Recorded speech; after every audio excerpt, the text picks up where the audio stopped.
Apparently, Batman and Superman are so bad at their jobs in the DCEU, a bunch of villains, many of whom have no discernible powers, were better options. Tonight, we watch good actors try to make the best of a bad script in Suicide Squad. I want to assemble a task force of the most dangerous people on the planet. They're bad guys. Worst of the worst. Too late. Open the gate! My time has come. Send shivers down my spine. Was this cheerleading trials? All the time. Hi, boys. Goodbye, everybody. Deadshot. Guy shoots people. He's a crocodile and he eats people. Burns people. You're possessed by a witch. And she's just crazy. What was that? I should kill everyone and escape? Sorry. The voices. I'm kidding. That's not what they really said. This is the deal. You're going somewhere very bad Whoa! to do something that'll get you killed. Let's go save the world.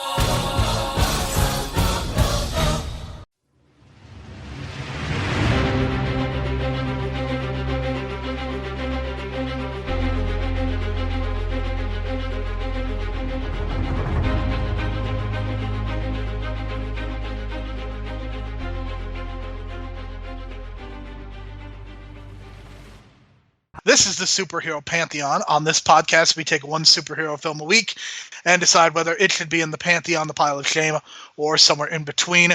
My name is Jerome Cuson. You can find me on Twitter at JeromeC1985. You can find additional episodes of this podcast through Apple Podcasts, Stitcher, Spotify, and all of your favorite podcast apps through the real world. We strongly encourage you to leave a 4 or 5 star review so as to help people discover this show and the great work that the folks at The Real World are doing.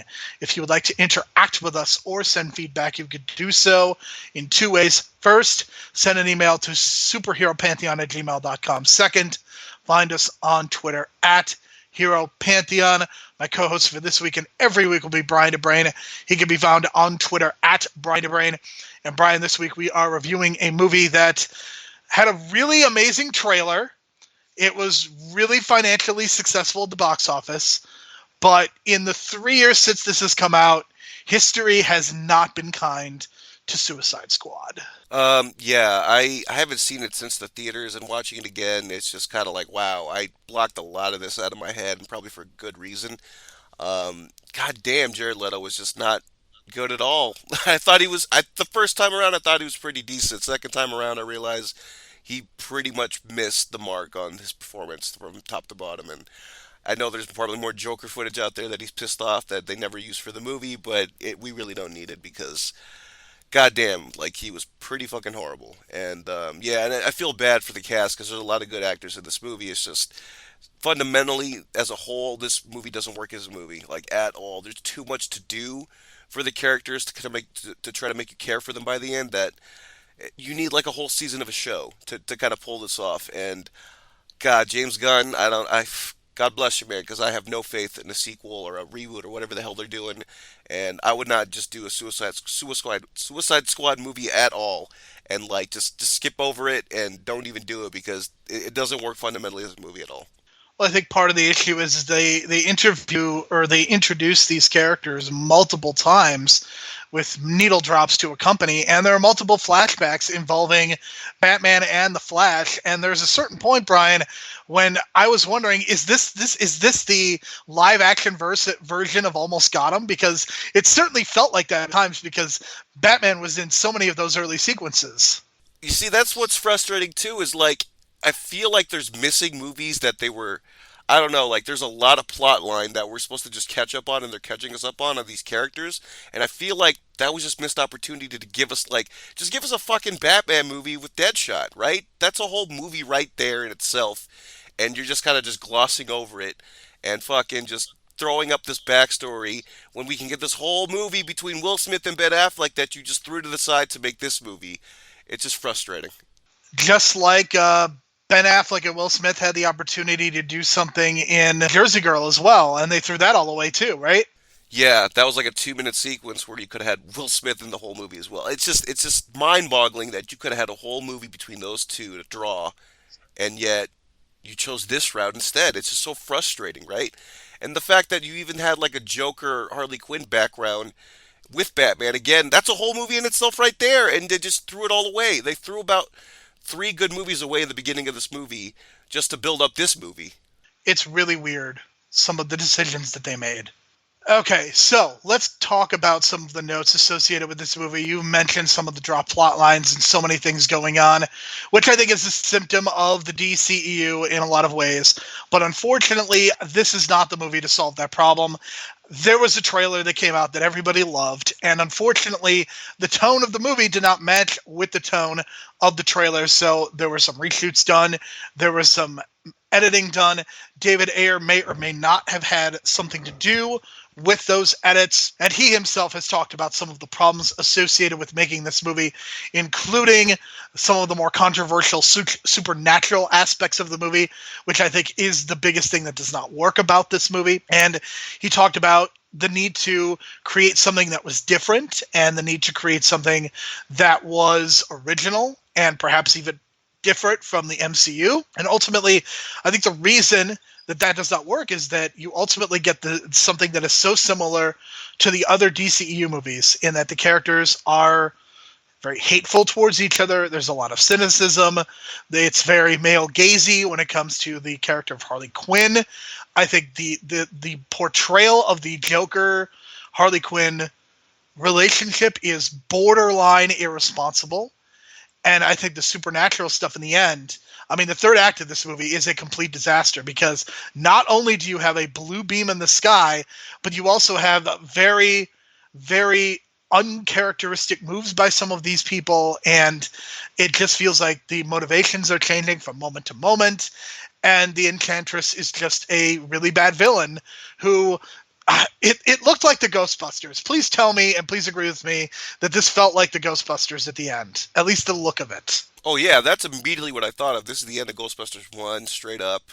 And instead of Sigourney Weaver getting possessed, it was June, Dr. June or whatever. And it's fucking like ridiculous because if you think about it, like at the end of the movie, like they stab her heart and then she ends up living at the end anyway. But like, fuck, you could have just stabbed her heart 2.5 hours earlier in the movie and everything would have been fine. Like, just totally ridiculous kind of like setup. And I'm just kind of frustrated that they went in that direction. And goddamn, like, I know, like, the thing is, comic book fans love the Suicide Squad. And I know there's like a lot of diehard like fans of the group. And I know it's like this cult kind of thing, but like, I don't know if it works like on the screen because like you can't just build up these characters. Like there's like 7 or 8 characters you got to build up, and then all of a sudden you make them care for them. It just doesn't work. You got to do this as a show, or you do the work and you fucking make the individual movies that they teased at the beginning of this movie, which never actually took place.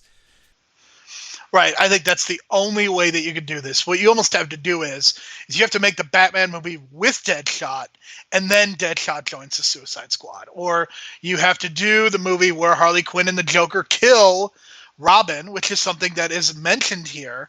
When we see her stats, one of the things that's shown is that she assisted in the murder of Robin, which is something that has been talked about in 2 movies now, but is not something that was done. And to me, the murder of Robin is something that would be so seminal and so interesting on screen, and yet they teased it and they haven't delivered on either one of them. I think one of the other unfortunate aspects of this movie is I think Jared Leto, both as a performer and as a person, I think he did not come across very well at all. When he was playing the Joker, he would not break out of character on set, even when he wasn't filming. He sent a live rat to Margot Robbie, bullets to Will Smith, a soiled Playboy magazine to one of the other actors, and a dead hog, anal beads, and used condoms for the whole crew. Scott Eastwood commented that Leto frightened him at times with his behavior, and Smith mentioned that he actually never met the real Leto. Here's the thing. I have no problem with getting into your character and maybe even being called by your character's name on set. But when you're doing shit like this, you're just being an asshole. You're not being a character at that point. And if I were on the crew or if I were one of his fellow actors, I probably would have punched him in the face.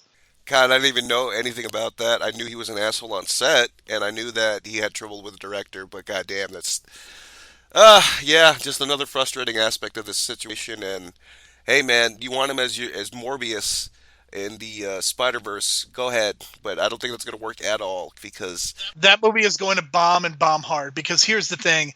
Venom has a fan base and very clearly has a large fan base that really enjoys that character. Morbius does not have that. exactly. So I can't picture him on set doing this shit. I mean, goddamn, this was 5 years ago when they probably filmed this, but it's ridiculous coming up with it. I mean, look at the shit he's done on this set, and I just can't believe they let him get away with it and just attribute it to, character acting and getting in character. But even so, like, it wasn't worth it because it just wasn't the fucking Joker. It was just like just this gangster dude who just doesn't sleep and he's crazy, but that's not what the Joker is, man. And I don't know what the fuck they were thinking and why even have the Joker in this movie to begin with. You don't need the Joker. Just have him be, mentioned and talked in past tense or whatever by Harley Quinn. You don't need him actually in the movie, and they just shoehorn him in for no reason.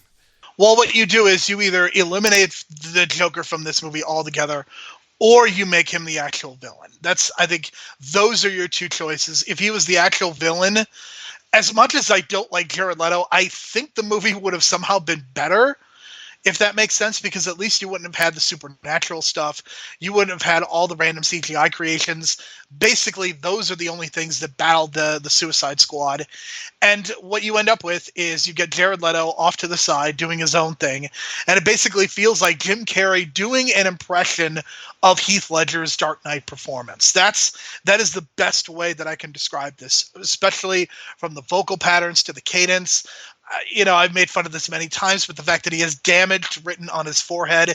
I mean, this is the kind of shit that is just infuriating. And, as a meme, as a trailer, this stuff works, but this is not the kind of thing that a lot of people are going to want to see on a consistent basis. And I know that this movie was very successful, but this movie was savaged by critics, even worse than Superman or Batman vs. Superman Dawn of Justice. I mean, this is a teaser trailer that racked up more views than both Batman vs. Superman as well as The Man of Steel, which is pretty remarkable when you consider just who the Suicide Squad are. And of course it was successful, but the fact that they are just going in this completely new direction with James Gunn, no Will Smith, they're keeping Margot Robbie, I don't know who else they're keeping. The fact that they're going in such a different direction speaks to what Warner Brothers ultimately thought of this first movie. Yeah, it's just weird because at the time I felt like I don't know, that trailer garnered a lot of like younger kind of audience for this kind of movie, and I just thought like the release date was lucky because I think it was like an August release, and there wasn't that many big August movies at the time. So, if you're going to the movies during the summer in August, then you had to choose like, yeah, I'm gonna go with the Will Smith movie. So I think the Will Smith name helped, at the top billing along with Margot Robbie, so I think that helped as well. So I think that's what kind of gave it its extra box office edge, especially in a boring August month. So I don't know. I don't even think the second one will be as successful now because I think Will Smith was a big part of that, and he's still got a big box office name, and I don't know how Gemini Man is going to do later on in the year, but I attribute a lot of the box office to him on that one. So I just feel like James Gunn, like I feel like he took the project under different pretenses, and then once he got his other job back on Marvel, he kind of got stuck with this one. So if I were a betting man 6 months from now, I would say James Gunn either drops out and becomes like a producer or just a writer. But in 6 months from now, I don't see James Gunn as the attached director to Suicide Squad 2. I mean, I think that is a really bold prediction because I absolutely think that that is the direction that they're going into. And I think that James Gunn is looking forward to something different and a different challenge. I have a feeling that this is something that is going to go through. And never underestimate the popularity of the Joker character, as we've seen with the 1989 Batman, with the Dark Knight. The Joker is a very popular character, and I think that he was also a draw for this. Not necessarily Jared Leto, but this Joker character, the fact that this is the first time that Harley Quinn is on screen. I think Will Smith probably had a little bit to do with it, but I'm really looking at the fact that we have the Joker and Harley Quinn relationship being explored in this movie, whether responsible or not is the case here.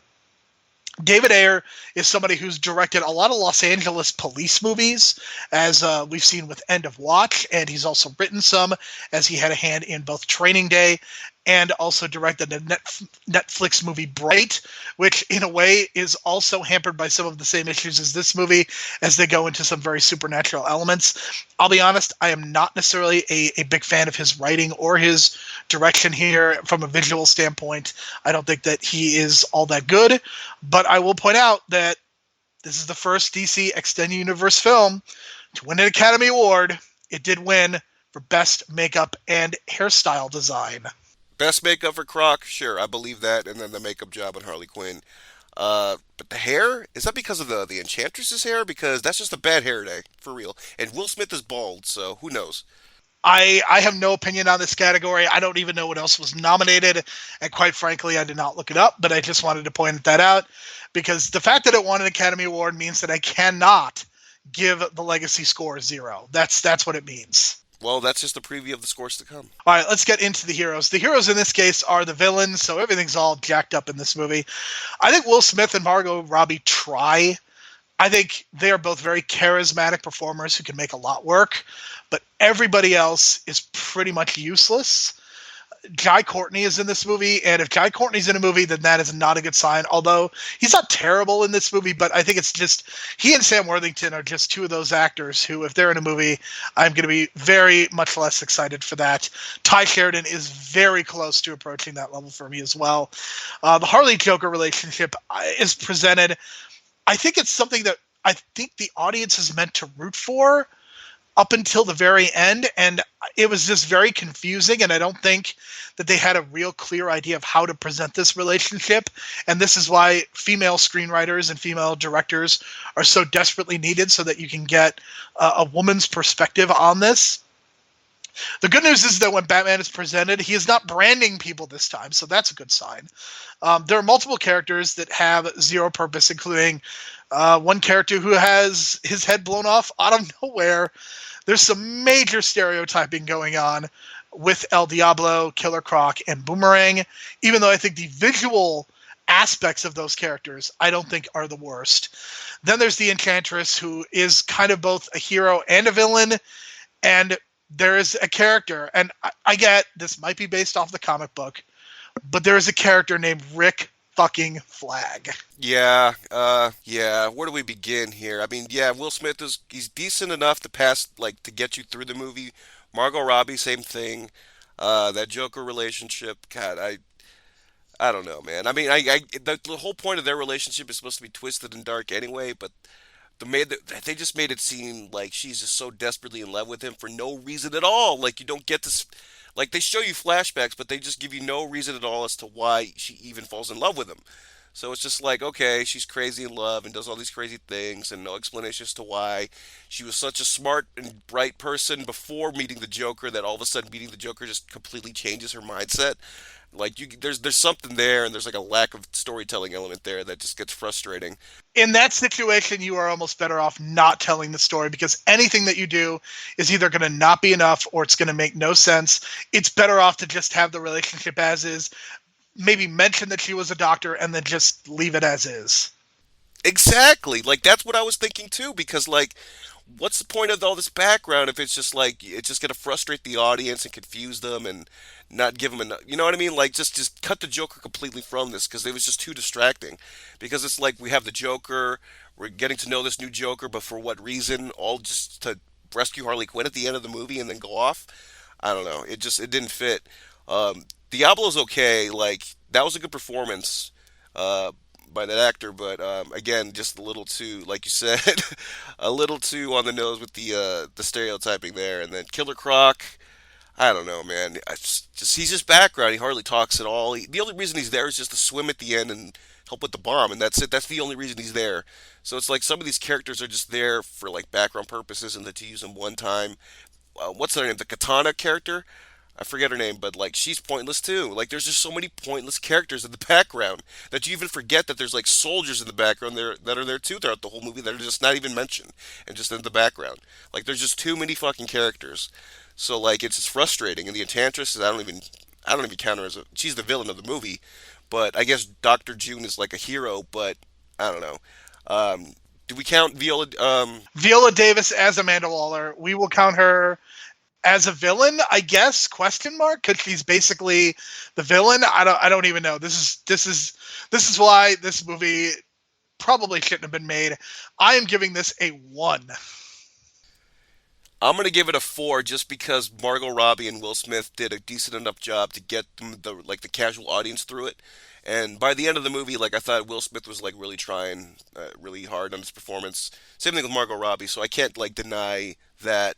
But I'll stick with my 4. Just everything else was just frustrating and just background. And you're right, that one guy that was not even given like any background information. He's like the wall climber guy, and he just randomly gets his head blown off for no reason. Like they just introduced that character for no reason, just to throw him out.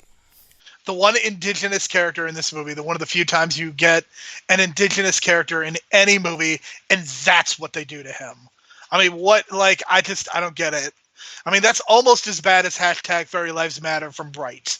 Wow, that was a thing from Bright. Didn't even know that, but I watched that movie. I watched the whole thing, and let me tell you, it was a very unpleasant experience.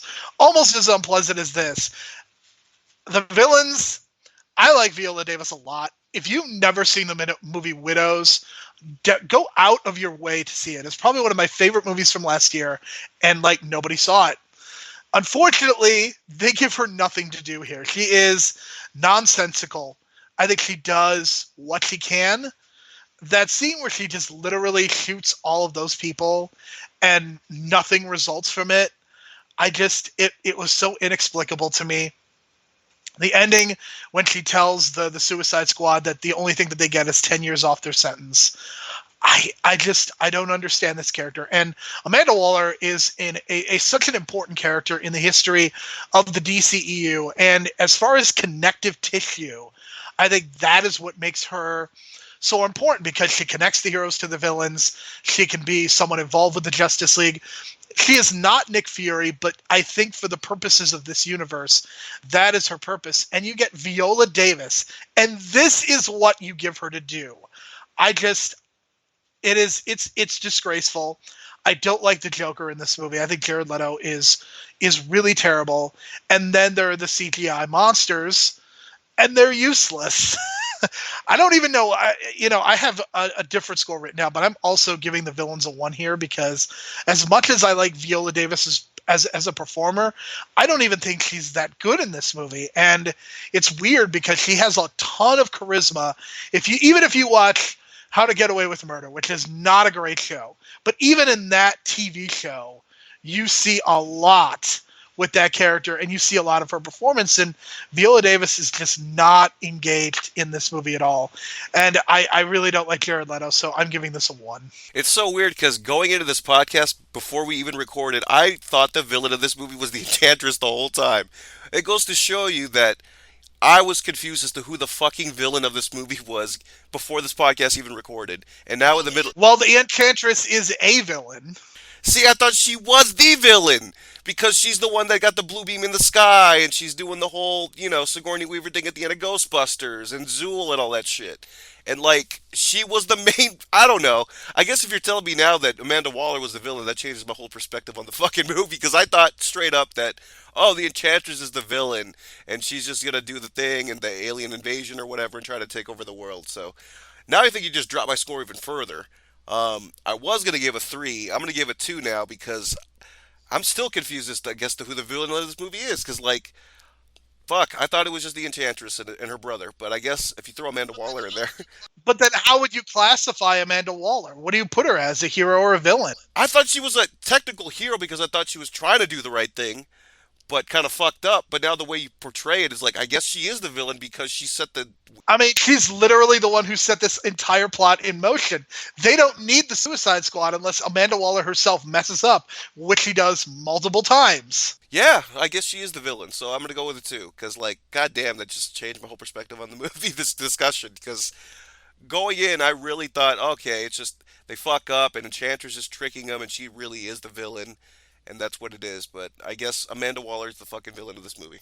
If you're wondering whether this podcast is disorganized, well, think about the movie we're reviewing, and I think it is very representative of what happens in the movie. That's amazing. I've never gone into a movie like this thinking that the villain was one person, and then having a discussion about the movie, find out it's like a completely different person was the villain of the movie. I mean, and the worst thing is that the actual plot of this movie is relatively simple. It almost feels like a video game in some ways, and this will naturally transition us into talking about the story, which I actually think, believe it or not, is the worst part of this movie.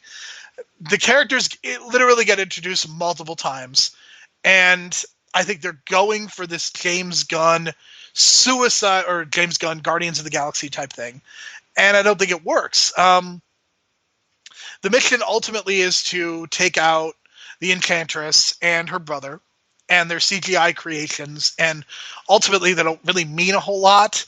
And I guess the thing that I was thinking about throughout this movie is why are Batman and the Flash not helping, or why don't you bring them in? I mean, Ben Affleck is in the mid-credits sequence, for God's sakes, and he's in this movie twice. It just makes no logistical sense. I don't understand how the Suicide Squad serves any sort of a purpose here.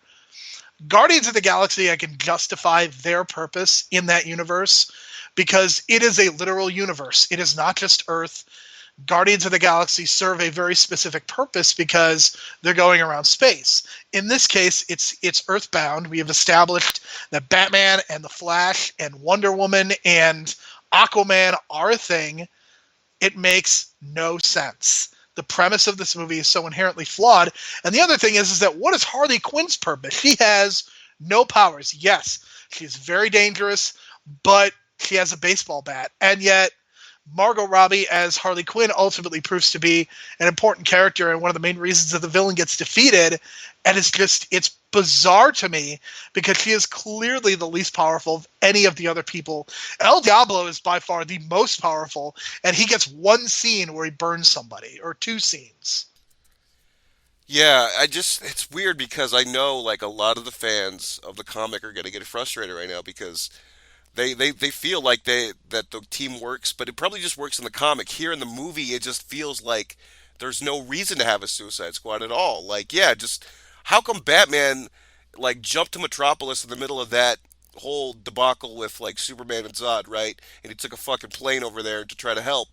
But he doesn't notice this shit in the sky going off for like hours and hours, and he doesn't go over there to help. Like, what the fuck is going on? Like, how come he's like? I felt like even this was even more of a threat than the threat in Justice League, right? Like, this is an actual more of like actual people dying, like more people died in this, like casualties in the city than fucking the ending of Justice League, right? So this was more of like a quote unquote an Avengers level threat. And I know I'm using the word Avengers level threat, but that's just kind of like the term to use right now because of Mysterio. But yeah, like it's just so weird. Like this seemed more of a big deal than the actual shit going on in Justice League, and yet the superheroes don't show up for this, and they're like not aware of what's going on. It's fucking weird. But clearly, like if this was going on, Batman would have just been like, "Yo, get me on a fucking plane." Like Alfred would have been like, "Sir, are you watching the television from Mid City?"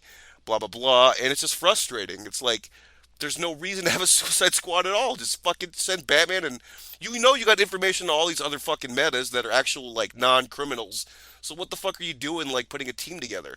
And I know that's gonna frustrate the comic book fans because there's a reason that they come together in the comics and blah blah blah. And I know I've seen the animated movie where it kind of works because it's only an hour and 15 minutes, but god damn, it just fundamentally doesn't work in this 2 hour movie setting. I don't know what it is. It's just there's no actual reason to come up with to put this team together, and I think that's the frustrating part. And they kind of just have Hopper there and just kind of like convince the government that we need this fucking team because what if Superman turned evil? If Superman turned evil, you call Batman. You know what I mean? Right. Poor David Harbour has not had a great run of superhero movies, being in this as well as Hellboy. I don't really even know what to say about the story because in some ways it's convoluted, but in other ways it's so basic because it's literally just them walking the streets shooting random CGI creations at a certain point. And once you get past the introductions, which takes a half hour by itself, then you just get into the moments where they're interacting with each other. And there's nothing, there's no there because nobody likes each other. They're all hateful towards each other. There's no interesting dialogue. I think with Marvel movies, you get quippiness, and some people criticize that. But the reason that you have the quippiness is so that between the action sequences, there's actual engagement going on. And here, there's none of that. I mean, there's that one scene in the bar, but in that bar scene, they like talk about they're being the bad guys, and that is like the one scene of coherence where they do have that conversation that I think we needed more of in order to engage with these characters. And it's not until the final 20 minutes when they become a team. And I guess that from a story standpoint, that's kind of what you have to do because you have to have this conflict involved, but you really haven't established the villains all that well. You have the Joker who's kind of off to the side and doing his own thing, and then breaks out Harley Quinn at the end. I don't know. This story's a mess. I'm giving it a 0. See, the thing is like I like the 5 minute mini movie they did with Deadshot and Batman and his daughter and that little sequence and all that kind of thing in the flashback, or like the him wanting to shoot Batman, right? Like that I actually really liked, and I was like, God damn, just give me that movie because that movie is like working for that 5 minutes. I was like, give me Ben Affleck versus Will Smith, it like in the streets, trying to make his daughter happy. So that worked for me, and then the bar scene worked for me. So I'm gonna give it a 3. It's just that they show these little flashes of like interesting things that you really want to see, but they just pull away from because that's not the movie they want to make. But the movie that they should have made was like the 2 or 3 mini movies at the beginning of this thing, with Batman being the main hero because that's what works. But for some reason, again, they just went off the rails and they were just dead set on Suicide Squad idea, and I don't get it. I mean, the technical part of it, I think the needle drops are kind of offensive in a way because they just make no sense, and there is an onslaught of them.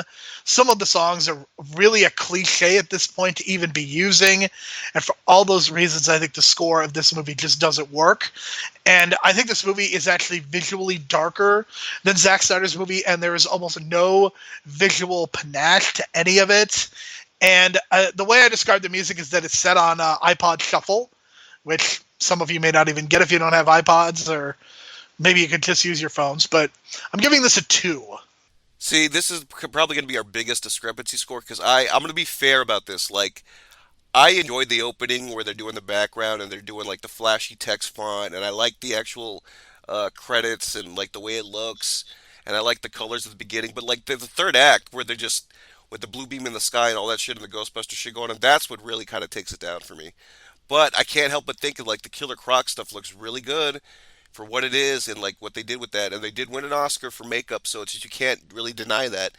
So I'm gonna give it an 8 because like for me, yeah, it's an iPod. It's the random, pop hippie, like you got Queen, you got Rolling Stones, you got Eminem in this soundtrack, right? It's just so random, but it's still like a good soundtrack. I can't deny it, but also like the makeup and all that stuff that you actually got an award for, like you can't deny it because I mean Killer Croc looked fucking amazing in this movie. I have to give the credit where credit's due, so I'm gonna go with an 8 just because in terms of that they got it down, and I enjoy the soundtrack, but it's just because like Killer Croc was just so well done. I think that bumped my score from a 7 to an 8.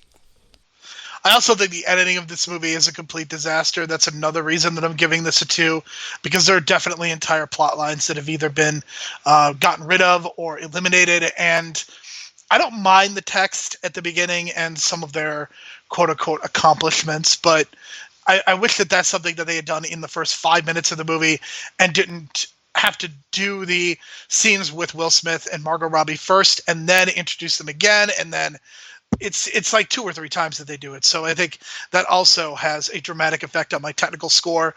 My legacy score is a 2. This movie did win an Academy Award, but it has otherwise been wiped from existence. Didn't make a ton of money, and that's probably what it's going to be known for. The fact that it did make money but was critically reviled, and it did have an amazing first trailer. So it's a bit hard for me to come up with a score for this, but ultimately because of the fact that it, again, has essentially been forgotten and it is not well embraced by a lot of people, I'm giving this a 2. I'm going to give this a 5, and the reason I give it that is because a lot of girls adapted that Harley Quinn look, and it's still like a really like popular costume, and in particular that Margot Robbie look, the black and the blue and the red, kind of like what I do with my shoes. I do have a blue shoe and a red shoe and I switch off every day kind of thing. But like, yeah, like that look is very like it's still like if you go to Hot Topic, that's still like the popular kind of like Harley Quinn section kind of look, and that's still like a very popular costume. So I think her as Harley Quinn has become this kind of like not subculture, but like kind of a cult iconic kind of look, and it still kind of resonates with like the younger audiences. I can see it at Hot Topic. I still see these like the blue and the red like fucking shirts and like the Harley Quinn stuff and the mallet. Like that's still like a popular look. So I'll give it a 5 just because I felt like Margot Robbie kind of brought a lot of life back to that character and like brought Harley Quinn into like like the main pop culture world because like she wasn't as big because she wasn't in a movie before, and once Margot Robbie brought her to life, that it made Harley Quinn really popular again. So I got to give credit to that, and I don't know about Deadshot. I don't know if it would have mattered if Will Smith played him or not, to be honest. But yeah, that's kind of my legacy. It's all about Margot Robbie in this one. I mean, I don't really have a lot to say except for the fact that my total score is a 7. I think this is one of the worst superhero films that has ever been made. I think from a visual standpoint, I think it's really bad. I think the characterizations are bad. I think the fact that this movie deals with the relationship irresponsibly. I know that you have not given this a pile of shame worthy score and that it is not going to go into the pile of shame, but I wanted to say my piece to make people understand that I think this movie is an abomination. Yeah, my final score is a 22. It's like right at the bottom of the DCEU movies that we've watched so far. To me, like, if this is on TV, and I know this is kind of like one of those passe kind of things to do, but if it's on the TV and you're like doing something like a project or something, it's just background fodder. You know what I mean? It's something for to kind of get you through a project in the middle of the night at like midnight on TNT or something where this probably plays all the time. So that's kind of like where I see it. It's not necessarily like so horrible that you want to go insane. And I know I saw your tweet about nearly just forgetting this whole podcast altogether, but damn, this made you go fucking like final deletion, or it made you go fucking Matt Hardy crazy. Like when I went crazy watching I Catwoman. mean, this movie is miserable, and I dislike this movie probably more so than almost anything we've done on this podcast. Even more so than Batman versus Superman. I really just hated this movie with every fiber of my being, and I'm glad that we are done with the DCEU, save for Justice League, which is at least much more watchable than this. Let's go to the burning questions. Let's get this over with. Is this the worst rendition of Joker ever seen on screen? Spoiler alert, my answer is yes. This is easily the worst when you consider Jack Nicholson, Cesar Romero, Mark Hamill, and Heath Ledger. This is not even close. Yeah, way at the bottom, and it sucks because I kind of had high hopes because when I first saw the picture, like I thought, oh okay, they're going with like a gangster Joker, and we'll see where they go from there. But they just, I don't know, man. Maybe at the end, like letting him have free reign on his character and control of the character probably wasn't a good thing. Worst needle drop. Shit, I don't even know, man. There was just so many of them. Like, there's just so many fucking music cues. Uh, I don't know. Queen? I don't know. I guess for me, Queen almost serves no purpose at this point. Bohemian Rhapsody just broke me when it came to Queen, and really, because I like Queen like every other person in this world, but that movie has just soured me on the music, which is probably not the correct thing to say or do, but man, when I heard that song, I just went, ugh. And it wasn't even because of the movie, it was because of Bohemian Rhapsody. You know what? I'll change my answer because Eminem, because like I thought that Eminem song just didn't fit that moment. Yeah, that's the actual answer. Yep, Slim Shady is absolutely the worst. Yes, that is correct. Slim Shady is easily the worst of any of the drops that are in this movie. Let's go to question 3. What should Viola Davis have purchased with the high paycheck she no doubt received from this film? I don't know. Maybe buy another agent. I don't know if you could do that, but well, hopefully she got paid for this movie because goddamn, she had to carry a lot of the weight to get the plot going. But I hope she got paid well. I would bet that she did. She did get paid very well, and my hope is that she bought herself a nice vacation to an isolated island of some sort, and that she could just enjoy pina coladas on the beach. That is what my hope is. Will Will Smith and Ben Affleck ever be in a good movie together? My guess is no, because neither one of them know how to pick a good script at this point. Man, you would think by now they would have been in a good movie together, but fuck. Okay, Jersey Girl. 6 out of 10. So that's my opinion on it. But um, maybe 10 years from now, we're going to get a movie with those two in it written by Kevin Smith. You never know. I would not bet on that. I don't think it's going to happen, but let's go to number 5. How interested are you in James Gunn's version of Suicide Squad? To be honest, not really. Because I fundamentally think that Suicide Squad does not work as a movie. It's just too much to do. And if you're going to reboot it again, goddamn, that means you got to take the first 30 minutes of the movie again to reintroduce a bunch of characters and give them backstories and all this other shit. It just doesn't work. Like, I wish they would just do the fucking show. You did it with Doom Patrol. Doom Patrol works for what it is. It certainly has its flaws, but goddamn, like, the character development is just on fire in that show. And that's what you got to do with something like this, where you have all these cast of characters.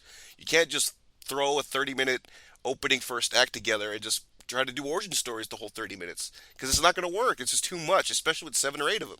So if you're going to do this again, man, it's going to be frustrating, especially if it's a reboot. That means we have to go through all that shit again with the beginning. So I don't. Well, the one thing that I will say is Harley Quinn is going to be in Birds of Prey, which comes out in February of next year, if you can believe it. So they will not have to do Harley Quinn's background again. So I think that is a huge weight lifted off of that movie's shoulders, and hopefully that will help things.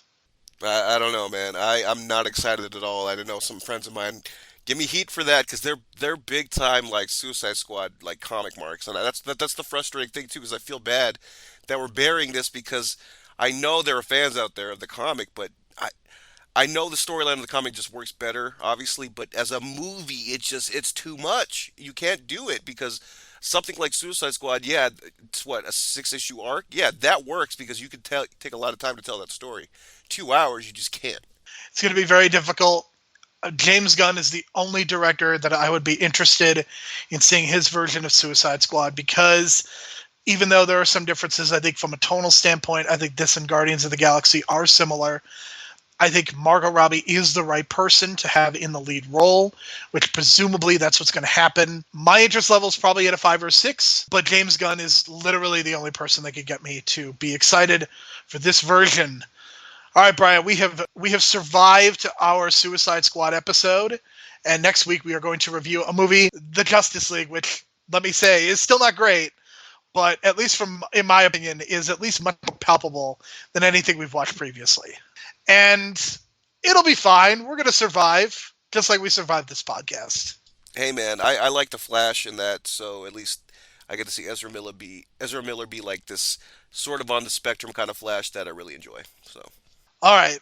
So for Brian, my name is Jerome. Thank you so much for listening. We will talk to you again next week for 2017's Justice League. James Gunn, if you can hear me, run. Just run away and go back to Marvel.